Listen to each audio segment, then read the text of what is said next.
네, 코스피가 어제 널뛰기 장세 끝에 소폭 상승으로 마감이 됐습니다. 이날 코스피는 전거래일보다 0.65포인트 강보합을 나타내면서 2333.24에 거래를 마쳤습니다.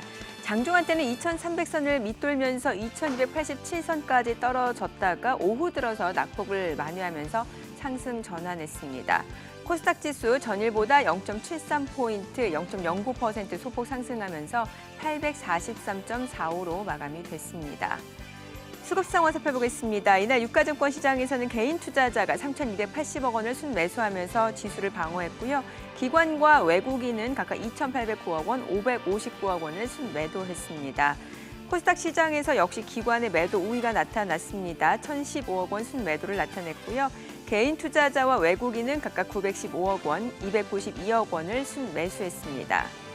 이날 코스피 시가총액 상위 종목은 삼성전자, SK하이닉스, 네이버, 카카오 등이 강세를 나타냈고요. 삼성바이오로직스, LG화학, 셀트리온, 삼성 SDI, LG생활건강 등은 하락세로 마감이 됐습니다. 이 가운데 현대차는 보합으로 마감이 됐습니다. 업종별로 봤을 때 종이목재 섹터가 2% 올랐고요. 서비스 업종도 올랐습니다. 전기전자, 섬유, 의복 등이 상승세를 나타냈고요. 의약품, 통신, 화, 기계 섹터는 하락으로 마감이 됐습니다. 이날 코스닥 시가총액 상위 종목 가운데서는 제넥신, CJ ENM이 각각 1%에서 2% 강세를 나타냈고요. 카카오게임즈는 보합으로 마감이 됐습니다. 그 밖에 셀트리온 헬스케어, 시젠, HLB, 또 알테오젠, 셀트리온자, KMW는 하락으로 마감이 됐습니다. 이날 서울 외환시장에서 원달러 환율입니다. 전일보다 달러당 60전 떨어지면서 달러당 1,164원 40전에 마감이 됐습니다. 네, 전일장 국내 증시 그리고 뉴욕 증시 함께 체크해 보도록 하겠습니다. 안녕하세요. 안녕하십니까? 네, 사실 변동성이 굉장히 커지고 있는 구간인 것 같습니다. 뉴욕 증시도 반등 하루 만에 다시 급락으로 마감이 됐는데 특히 기술주 쪽에서 투매가 많이 나오는 양상이었어요. 나스닥이 3% 넘게 떨어졌죠. 네. 자, 지금 글로벌 증시를 전반적으로 보면은 호재보다는 악재가 시장의 영향력을 훨씬 더 크게 미치고 있습니다. 네. 어저께 보면 다우존스가 1.9% 하락을 했고 S&P가 2.37%, 나스닥이 3% 급락을 하는 모습을 보여줬는데요.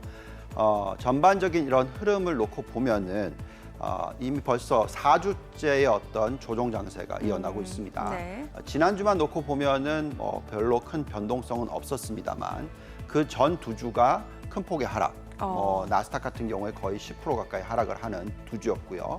또 이번 주에 들어서는 화요일 날 반등을 했습니다만 또 어저께 큰 폭의 하락을 보여주는 모습 보여주고 있습니다. 그래서 나스닥 개념으로 보면은 고점 대비해서 지금 벌써 한 15% 정도 조정을 받은 그런 상황이 되겠습니다. 자, 이런 식으로 이 조정이 일어나고 있는 내용을 보면 크게 한 3가지 요소가 있을 것 같습니다. 우선 첫 번째는 이 대선 불확실성이 있고요. 이 부분은 결국 재정 정책을 지금 부양 정책이 들어와야 되는데 네. 아직까지 민주당과 공화당이 싸우고 있는 상황이라서 그렇죠. 대선 결과가 나오기 전까지 어떤 법안이 통과가 될지 하는 의구심이 있기 때문에 이런 상황에서는 계속적으로 시장에 불확실성을 만들 수가 있고요. 증시는 항상 불확실성을 싫어하니까 그렇죠. 그렇기 때문에 변동성이 야기될 수가 있습니다.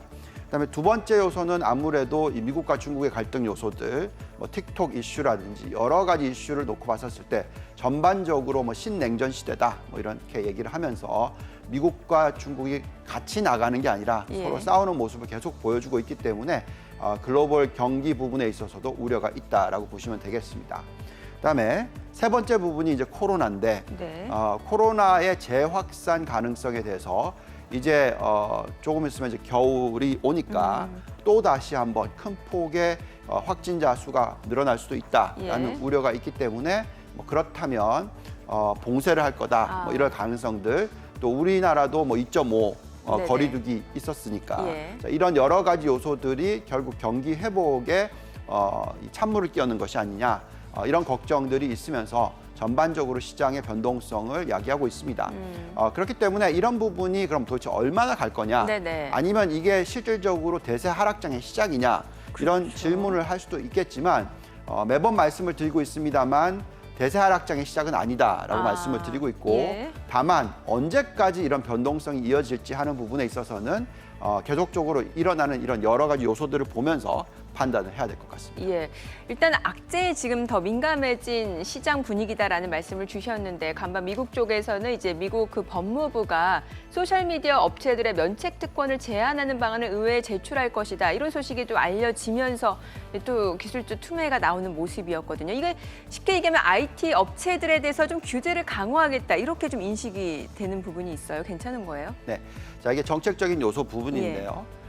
만약에 저런 식의 어떤 뭐 특권 제한, 네. 규제, 뭐 항상 어떠한 요소든 간에 규제가 늘어난다는 것은 그만큼 시장에 악영향을 미칠 수가 그렇죠. 있는 부분입니다.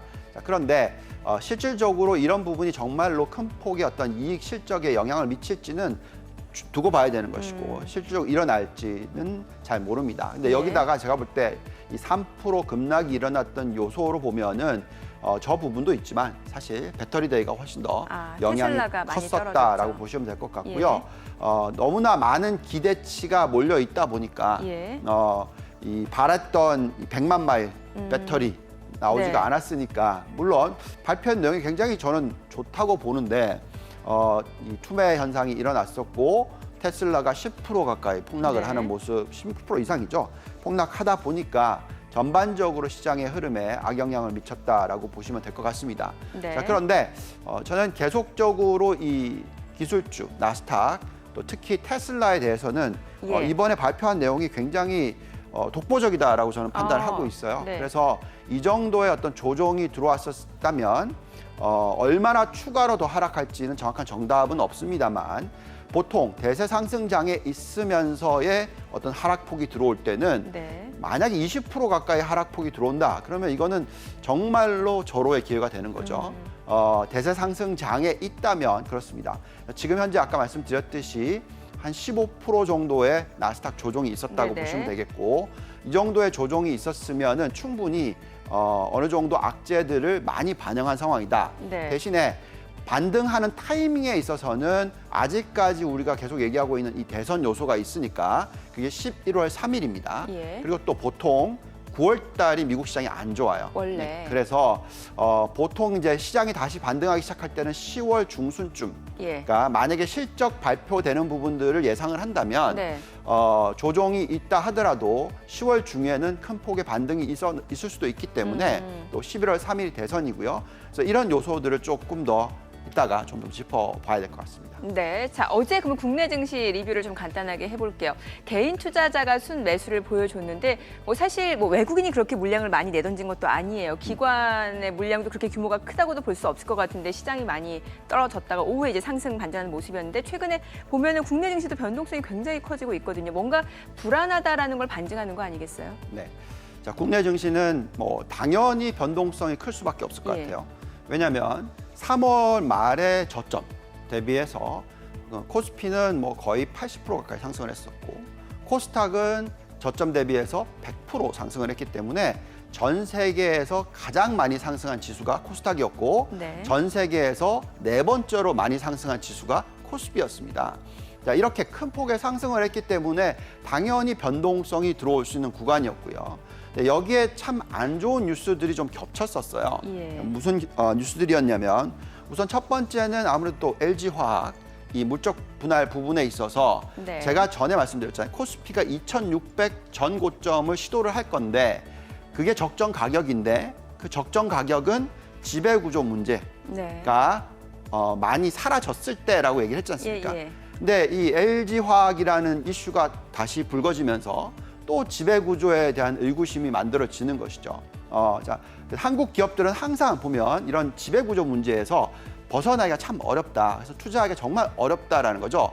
이 회사의 미래를 보고 투자를 해놨는데 갑자기 그 회사의 미래가 다른 그림이 만들어지고 있는 거예요.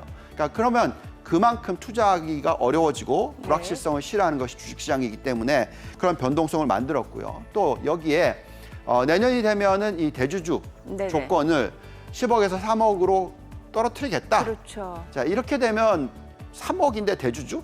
예, 좀 이상하지만 어쨌든 이런 요소들이 자꾸 나오면 당연히 시장은 싫어합니다. 그렇기 때문에 그런 요소가 있다 그러면 연말까지 시장의 변동성이 일어날 수가 있겠고요. 또 여기에 이제 최근에 이 핫한 시장이 뭐냐면 예. 신규 상장 시장이잖아요. 그렇죠. 카카오톡스가 들어왔었고 적정 가치가 대부분의 애널리스트들이 33,000원에서 35,000원이라고 얘기했는데 주가는 8만 원까지 갔단 네네. 말이죠. 그래서 이렇게 단타 위주의 투자가 많이 되면서 이 자금 쏠림 현상이 일어나고 있어요. 그래서 조금 있으면 이 카카오뱅크. BTS의 빅히트가 상장이 되죠. 네. 카카오톡스에 지금 50조 이상의 자금이 몰렸었다고 하는데 이번에는 카카오 게임즈요. 카카오 게임즈. 예. 근데 이번에는 이 빅히트에는 뭐 60조, 70조 이런 얘기도 나오고 있어요. 벌써 네.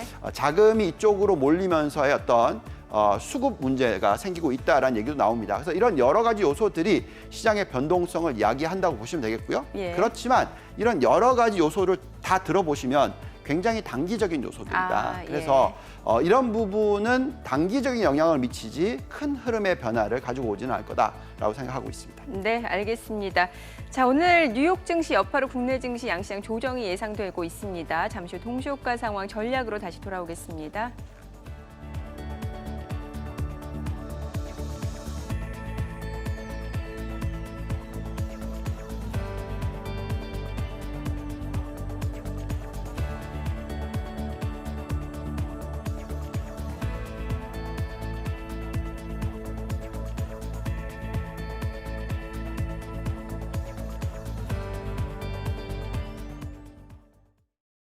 전문가 연결해서 개장 전 3분 전략 세워보도록 하겠습니다. 데일리머니 양동혁 수석 연결돼 있습니다. 숙님 안녕하세요.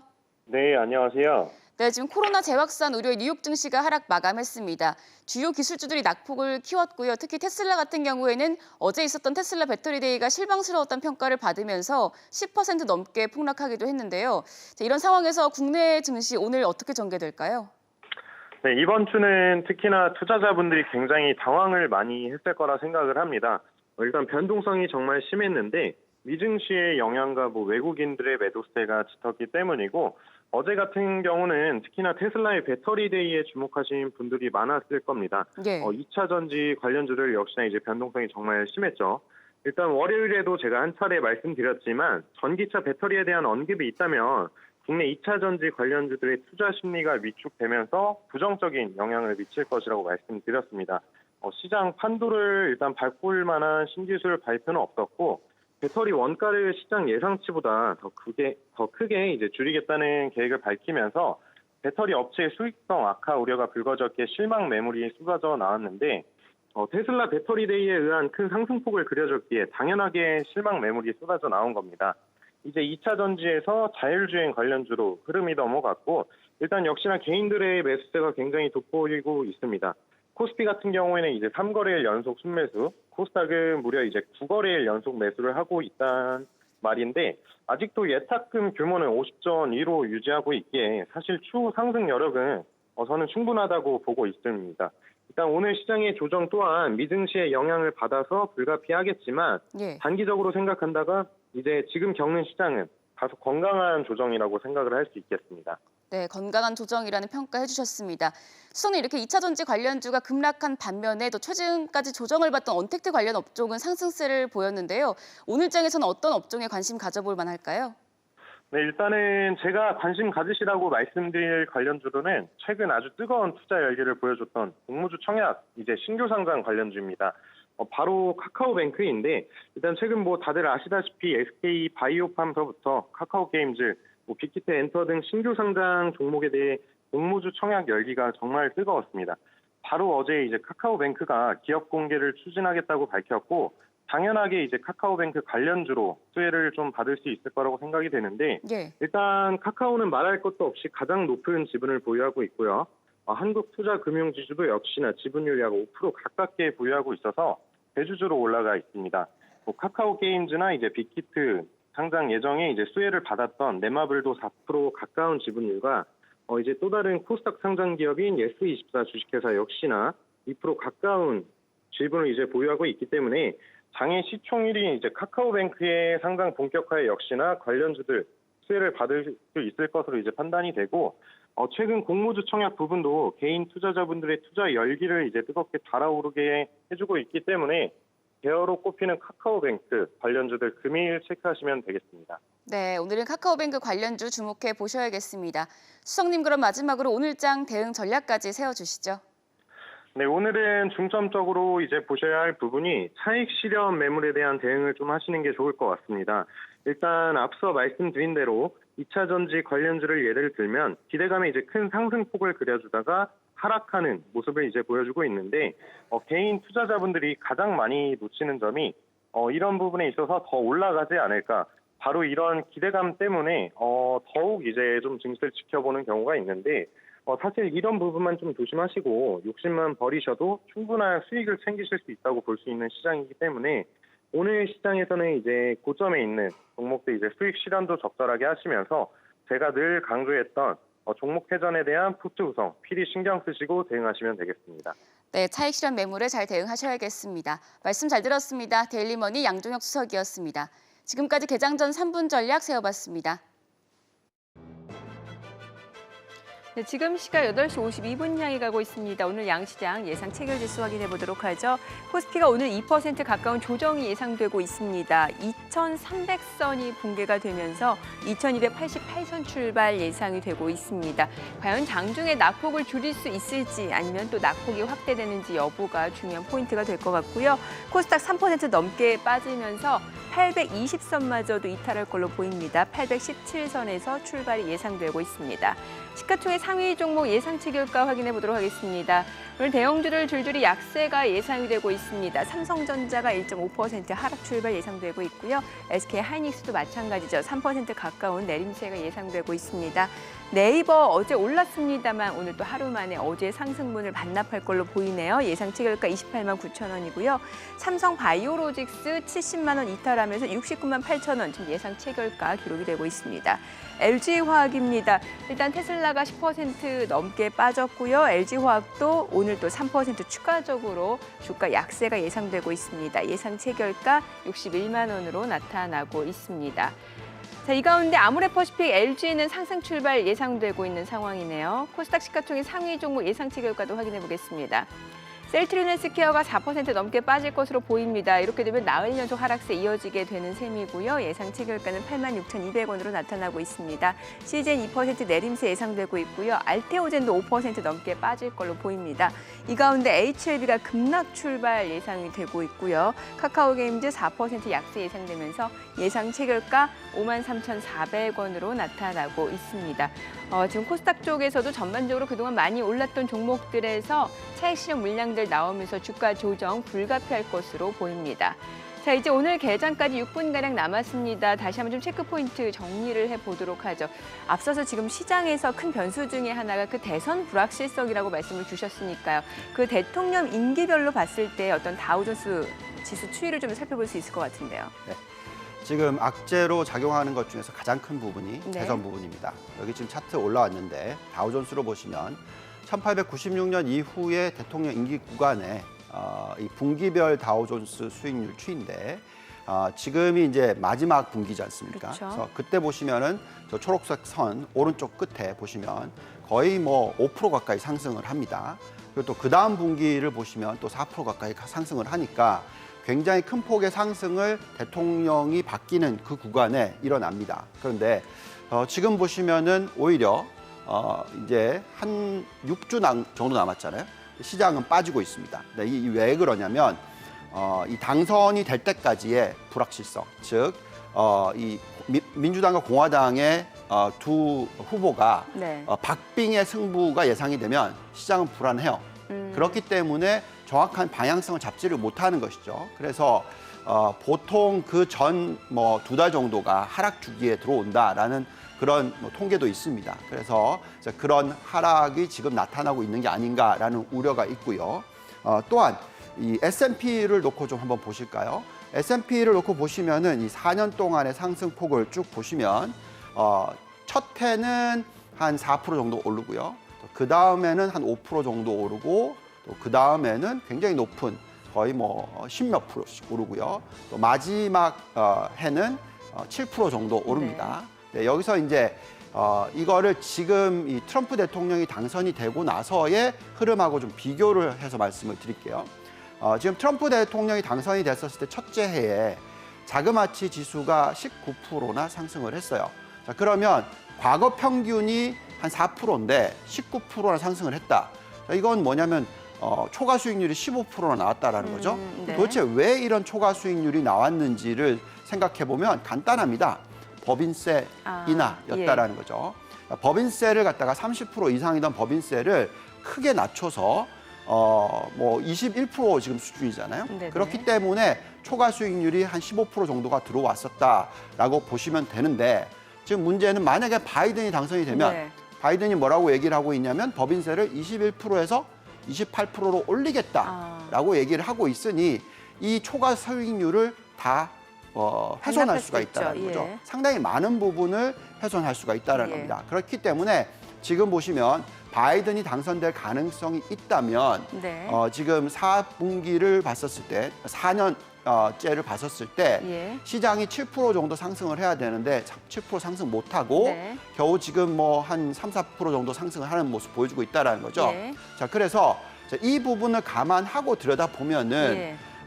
이 대선 결론이 나기 전까지 어떤 변동성이 있을 수가 있다는 겁니다. 저기 보시면은 법인세 인상이 들어오면은 어느 정도의 악영향을 미치는지 계산해 보니까 한 12, 3% 정도의 악영향을 미칠 수가 있다. 네. 그래서 아까 전에는 긍정적인 요소로 15% 영향을 미쳤고 예. 이번에는 부정적인 요소로서 한 12% 정도의 영향을 미칠 수가 있다라고 계산을 하면 앞으로 1년 동안에 바이든이 당선이 됐을 경우에 이 대선 요소만 놓고 보면은 한 1년 동안에 추가적으로 증시가 한 5, 6% 정도 더 빠질 수 있다. 이렇게 결론이 나다 보니까 예. 시장은 불안한 거죠. 네. 근데 반면에 만약에 트럼프 대통령이 당선이 된다. 그러면 지금 못 오른 4년째의 이 못 오른 상승폭 예. 그리고 또 1년 동안에 한 4% 오르는 거 더하면 또 추가적으로 1년 동안에 6% 정도 더 상승을 할 수 있다. 이렇게 되는 거죠. 그래서 예. 지금 누가 당선이 되느냐에 따라서 마이너스 6%냐 플러스 6%냐 네. 이거 모르는 거잖아요. 예. 그러니까 그렇기 때문에 시장은 방향성을 잡지를 못하는 겁니다.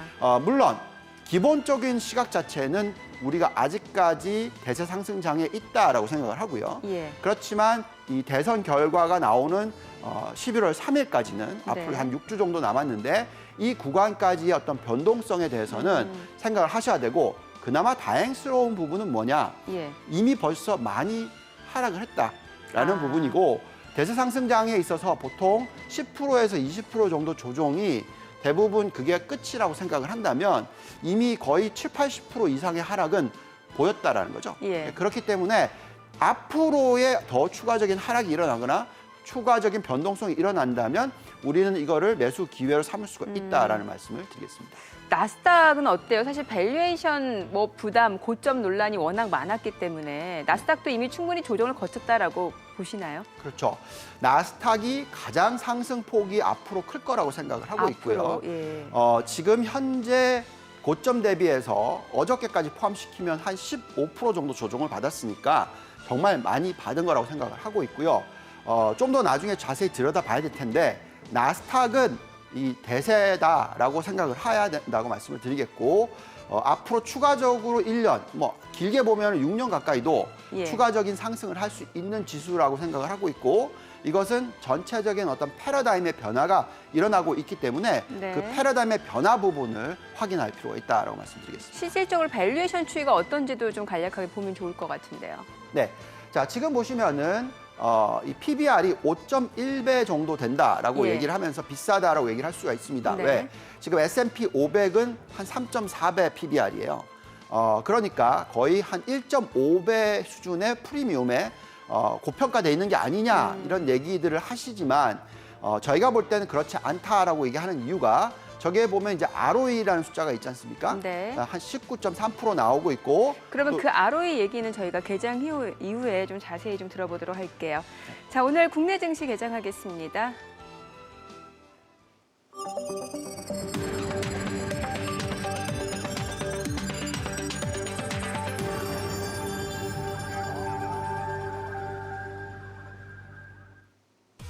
네, 9월 24일 목요일 개장이 됐습니다. 글로벌 증시를 비롯해서 아시아 주요 증시, 국내 증시 너나 할 것 없이 지금 변동성이 굉장히 커지고 있습니다. 시장의 불안감이 많이 반영된 모습이라고 볼 수가 있겠죠. 새벽에 마감한 뉴욕 증시도 반등 하루 만에 다시 급락으로 전환이 됐습니다. 다우지수도 2% 가까이 떨어졌죠. S&P 500도 2% 넘게 떨어졌고 나스닥은 3% 넘게 떨어졌습니다. 어제 국내 증시도 하락세를 이어가다가 오후 들어서 이제 낙폭을 축소하면서 보합권에서 마무리가 됐었습니다만 일단 오늘 국내 증시는 이제 뉴욕 증시 여파로 인해서 좀 조정이 예상이 되고 있습니다. 코스피가 2,300선 붕괴가 예상이 되고 있고요. 코스닥도 810선까지 주저앉을 것으로 예상이 되고 있습니다. 어제장에서는 이제 주요 성장주 내에선 플랫폼 관련주들이 시장 대비 견조하게 오름세를 이어갔습니다만 미국에서 나스닥 쪽이 많이 떨어졌기 때문에 오늘 국내 증시에서도 그 여파는 벗어나기 힘들 것으로 보여지고 있고요.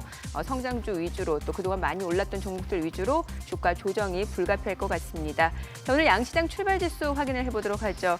코스피입니다. 1.6% 내림세를 나타내고 있습니다. 2,295선이고요. 코스닥도 2% 넘게 떨어지고 있습니다.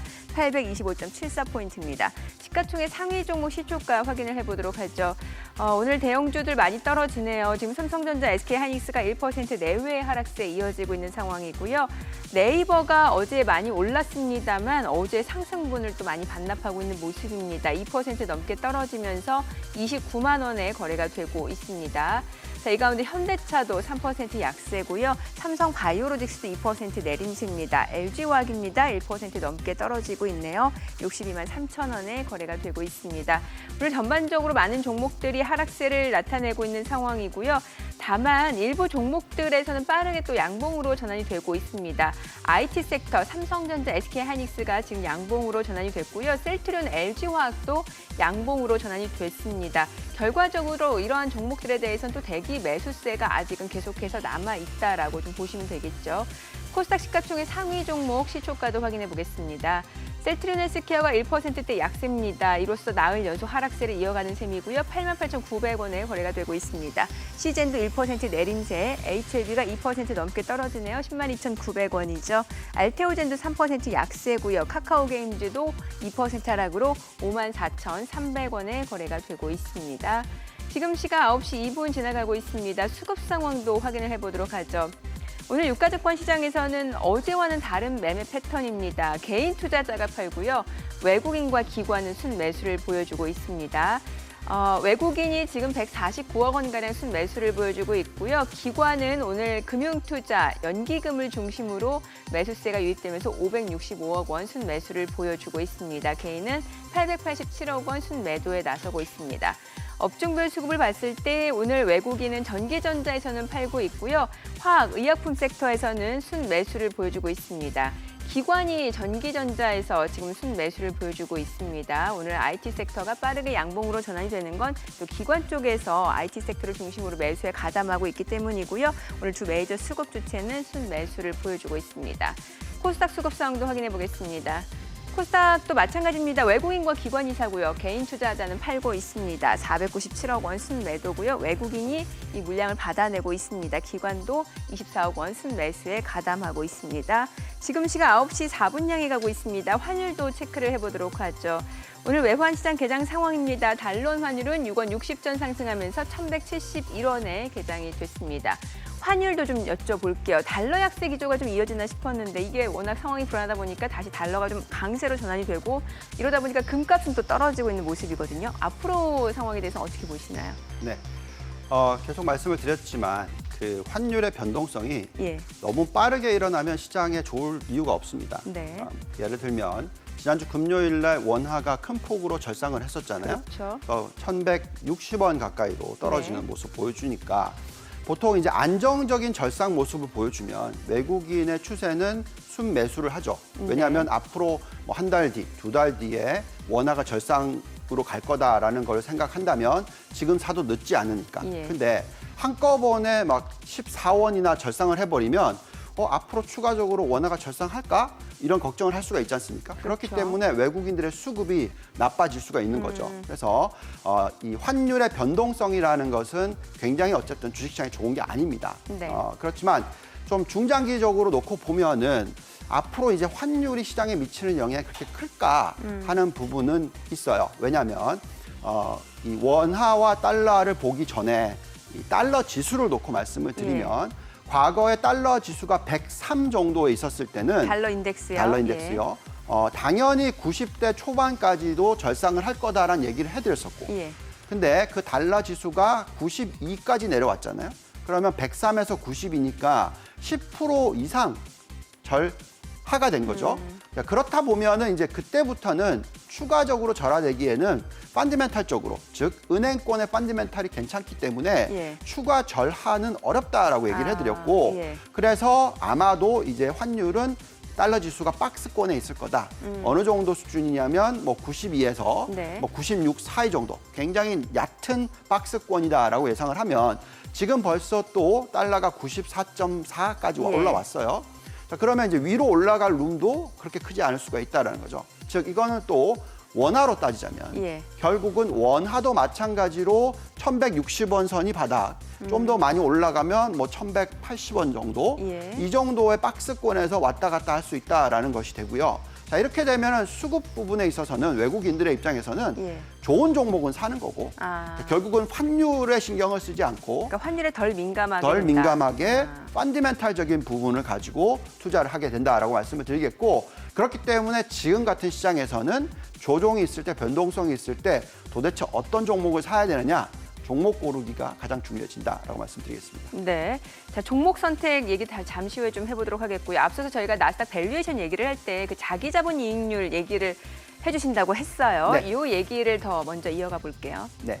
자, 이 얘기가 왜 중요하냐면 예. 계속 말씀을 드리는 거지만 종목 선별을 하는데 종목 선별이 하기 어려우면 네. 저는 이번 조종에 나스닥을 적극 투자를 해라라고 아, 말씀을 드리고 있습니다. 네. 자, 그 이유가 아까 PBR이 높다고 얘기를 했는데 대신에 ROE가 상당히 높다라고 말씀을 드리고 있고, 네. 이 나스닥의 지금 현재 ROE는 19.3%, 그리고 내후년에는 거의 20% 가까이 된다라고 아. 보여진다라는 것이죠. 이것은 지금 S&P 500의 ROE가 한 14%밖에 안 되니까 이것보다 훨씬 높은 ROE를 창출하고 있다라고 예. 말씀을 드리겠고요. 그러면 ROE가 높다라는 것은 그만큼 계속적으로 펀더멘탈이 좋아지고 있다라는 겁니다. 여기에 금리가 지금 떨어지고 있어요. 네. 금리 전체의 영향력을 한번 보겠습니다. 지금 보면은 미국의 실질 경제 성장률이라는 게 있고 또 미국의 물가 상승률이라는 게 있는데, 과거 몇십 년 전에는 실질 경제 성장률이 3%였다면 닷컴 버블이 일어났을 때는 2%로 떨어졌고 지금은 1%대로 떨어지고 있다라는 부분이 중요하고요. 예. 또 다음 차트를 한번 보시면은 물가 상승률인데, 과거의 경제 성장률 3% 시대 때는 인플레이션이 7%나 됐었고, 그다음에 닷컴 버블이 들어왔었을 때는 인플레이션이 3% 정도였고 지금은 또 1%대로 떨어져 있다. 무슨 얘기냐면 이 평균 인플레이션과 경제 성장률 두 개를 더한 숫자를 가지고 예. PER과 PBR을 결정을 하는데, 과거의 인플레이션 7%대는 우리가 10%의 금리를 반영을 하고, 예. 즉 7% 더하기 3%의 성장률. 그 다음에 닷컴 버블이 일어났었을 때는 3%의 인플레이션에 2% 성장률을 더해서 5%의 금리를 적용하고, 자, 지금은 1%의 성장률과 1%의 인플레이션이니까 2%의 금리를 반영한다는 겁니다. 예. 자, 그렇게 되면 결국 P 멀티플이 과거에 10배가 적절한 가격이었다면 이제는 20배, 50배로 올라간다라는 거고요. 예. 또 PBR도 마찬가지로 이 ROE는 올라가고 금리는 떨어지니까 예. 고점 PBR이 5배의 나스닥이 고점이냐, 그게 아니라 더 올라갈 수 있다라는 말씀을 드리고 있습니다. 네. 그리고 더 중요한 부분은 지금 이 나스닥 중에서 나스닥 100기업에 대해서 얘기를 해드리고 예. 있는데, 나스닥 100기업의 지금 이 수익성을 보시면은 ROE가 24%가 넘는 때가 많아요. 와. 그리고 앞으로 25%도 도달 가능하다. 그렇다면 당연히 PBR도 5.1배가 아니라 더 높아져야 된다. 그렇죠. 얼마나 더 높아지냐? 10배까지도 갈 수 있다. 예. 이런 얘기를 해드릴 수가 있는 겁니다. 그렇기 때문에 이번에 조종을 투자 기회를 삼으셔야 된다고 말씀을 드리는데, 여기서 정말 중요한 차트가 있어요. 어떤 뭐냐면 건가요? 왜 나스닥이 저렇게 펀더멘탈적으로 예. 큰 폭의 상승을 할 수 있는 여건이 만들어지느냐. 특히 나스닥 100기업을 네. 보면 그렇다고 말씀을 드리는 이유는 뭐냐면 노동 생산성 차트가 굉장히 중요해요. 노동 생산성. 네. 예. 자, 노동 생산성을 보시면은 노동 생산성은 계속적으로 지금 상승합니다. 저 회색 선을 보시면. 네. 근데 닷컴 버블이 일어났던 이 회색 선 이후를 보시면은 노동 생산성 이외의 숫자들, 1인당 GDP 숫자라든지 또는 전체적인 연간 고용, 민간 고용이라든지 아니면 평균 가구 소득이라든지 이런 부분을 보시면 성장을 못하고 있어요. 이게 무슨 얘기냐? 좋은 기업들의 기업은 ROE가 계속 올라가고 예. 근데 인건비는 올라가지 않으니까 계속적으로 마진은 높아지는 거죠. 아. 그래서 결국 아까 나스닥 100기업 같은 경우에 ROE가 네. 25%가 나온다. 그죠? S&P 500은 15%다. 훨씬 많은 이익을 창출해내는 거죠. 그래서 결국은 이런 식의 어떤 변화가 일어나고 있는데 이번에 코로나19 사태가 터지니까 예. 좀 다음 차트 한번 보여주시면 고용은 더 떨어지고 생산성은 더 올라가고 하니까 이게 또 괴리가 더 벌어지는 거죠. 그러니까 그렇다는 것은 뭐 줌비디오라는 기업이든 예. 뭐 아니면 뭐 우리 한국으로 놓고 보면은 네이버나 카카오톡이라는 네네. 기업이든 뭐 여러 가지 기업들이 결국은 생산성은 높아지고 ROE는 높아지는데 비용은 많이 늘지 않는다. 예. 결국 그런 기업을 사셔야 되는 거죠. 그래서 자기 자본 이익률이 높아지고 성장할 그렇죠. 수밖에 없다. 그렇죠. 예. 그렇기 때문에 우리는 지금 성장주에 대한 투자를 네. 느슨하게 보는 게 아니고 네. 뭐 가치주로 넘어가야 된다 이런 게 아니라 지금 현재 저런 모습을 보고 있으면 앞으로 이 성장주들이 얼마나 높은 이익을 창출을 할지 예. 그런 부분을 감안을 하셔야 되는 거고 아까 뭐 이 제재 부분이 네네네. 이런 기업들이 너무 이익을 많이 창출하니까 그러니까. 그걸 좀 분산하자 이런 얘기가 나오는 건데 예. 실질적으로 그거에 대한 어떤 규제를 내리기가 참 어려워요. 예. 네, 그래서 시장 점유율이 계속 올라가서 과점화 현상이 일어나서 뭐 그 혼자서 독점을 한다 그러면 제재를 할 수가 있지만 경쟁하는 회사들이 상존하고 예. 계속적으로 시장 점유율을 유지하는데 거기서 마진이 높아지면서 이익이 늘어난다. 이 부분에 있어서는 어떻게 할 수가 없는 거죠. 그래서 그런 기업들에 대한 투자를 앞으로 계속하면 수익을 많이 올릴 수 있다라고 말씀드리겠습니다. 예. 그리고 시장에서는 그런 얘기도 많이 하더라고요. 그동안 이제 펀더멘털이 좋아서 올라왔다기보다는 유동성의 힘으로 또 앞으로 좋아질 것이다라는 기대감으로 올라왔기 때문에 이 유동성이 이제 좀 바닥이 나는 거 아니냐라는 얘기도 있어요. 그리고 유동성 추이도 궁금해하시고 그렇다면 이 글로벌 유동성이 어떤 식으로 지금 자금 흐름이 이어지는지 이 부분도 중요할 것 같거든요. 네. 자, 미국 증시에 있는 유동성을 먼저 얘기를 하고요. 네네. 그다음에 지금 한국의 유동성도 좀 얘기를 해볼게요. 예. 지금 보시면은 유동성은 정말 풍부합니다. 지금 미국 나스닥 위주의 이 투자 중요한 부분을 말씀을 드리고 있는데 저 차트는 뭐냐면 얼마나 자금이 유입이 되고 있느냐 주식시장에 보시면은 아주 큰 폭의 자금 유입이 일어나고 있어요. 네. 그리고 자금 유입이 어디로 들어가고 있냐면 IT 업종에. 아. 그래서 지금은 변동성이 일어나니까 이런 예. 변동성이 계속 일어날 수는 있으나 나중을 생각하면 큰 폭의 상승을 할 수 있는 것이 나스닥일 거라고 생각이 들고요. 네. 또 보면 나스닥의 3배 레버리지 ETF도 있어요. 이 레버리지의 자금 유입도 오른쪽 끝에 박스를 보시면 큰 폭으로 자금이 유입이 되고 있다라고 네. 말씀을 드리겠습니다. 자, 이렇게 자금 유입이 계속 될 수 있는 이유를 놓고 보면 그만큼 유동성이 풍부하다는 건데 그 유동성 지수는 우리가 M1 증가율이나 M2 증가율을 놓고 얘기를 하잖아요. 근데 지금 M2 증가율 숫자를 한번 보시면은 자그마치 24%나 급증을 하고 있어요. 네. 그래서 유동성이 풍부하지 않다 이거는 말이 안 되는데 결국 중요한 거는 이 많은 유동성이 주식시장으로 흘러 들어가느냐 안 흘러 들어가느냐인데 중요하죠. 지금 흘러 들어가고 있잖아요. 그렇기 예. 때문에 지금 나타나는 변동성은 단기 변동성이지 추세적으로 큰 폭의 하락을 야기할 변동성은 아니다라는 부분이 되겠고요. 자, 그렇다면 만약에 대세 상승장이 계속 이어질 것이고 예. 이 유동성을 가지고 정말 고점의 이 지수들이 어떨까라고 계산을 해보면 단기적으로 즉 앞으로 1년 동안으로 놓고 봤었을 때 미국 증시는 S&P와 나스닥을 놓고 봤었을 때 거의 20% 가까이 상승을 할 수 있는 여건을 가지고 있다라고 말씀을 드리고 있고 예. 그렇기 때문에 S&P는 3,900 정도, 나스닥은 12,800 정도를 시도할 수 있을 정도의 어떤 유동성이다라고 말씀을 드리겠고요. 그다음에 앞으로 아주 먼 미래를 얘기를 한다면 네. 어느 시점일지는 모르겠습니다만 그 숫자로 놓고 보면은 S&P는 지금보다 40% 더 상승, 나스닥은 지금보다 60% 더 상승을 할 수 있는 그런 유동성이다. 지금 유동성 규모로만 놓고만- 봤을 예. 때. 근데 저거를 매번 말씀을 드리지만 저 숫자에 도달한다라는 건 아니고요. 예. 그럴 수도 있다라는 유동성이라는 겁니다. 그래서 지금 유동성이 부족해서 시장이 못 오른다 이거는 아니다라고 말씀을 드립니다. 자, 그럼 이제 지금 미국 시장을 쭉 유동성 얘기를 했다면 네. 그럼 이제 한국은 어떠냐라는 그러게요. 부분인데 한국은 지금 M2 증가율이 10%대로 급증을 했어요. 그렇기 때문에 여유 자금이 막 50조, 60조 이렇게 들어온다고 얘기를 합니다. 네.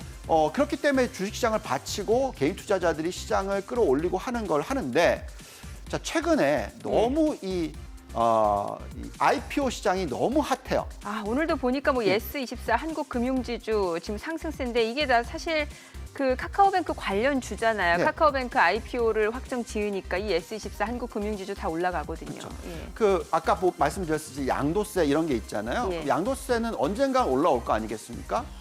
그러면은 앞으로 세금을 내야 되니까 네. 빨리 투자해서 빨리 수익을 올리자는 이게 심해요. 아, 그렇기 때문에 그러니까 내년 IPO, 전에 좀 예, 차익 실현을 하자. IPO에 자금이 몰리는 몰리는군요. 거죠. 예. 그러니까 가장 뭐 정확한 예가 카카오 게임즈가 상장이 됐어요. 네. 모든 애널리스트들이 적정 가치가 33,000원, 35,000원이래요. 그랬는데 주가는 뭐 상한가. 예. 그래서 8만 원을 뚫고 올라가잖아요. 예. 그럼 이건 정말 엄청난 프리미엄이 들어오는 거죠. 그렇죠. 근데 지금 다시 6만 원이 깨져 있는 상황이지 예. 않습니까? 그래서 무슨 얘기냐면 지금 이렇게 변동성을 야기를 하고 빨리 수익성을 내자.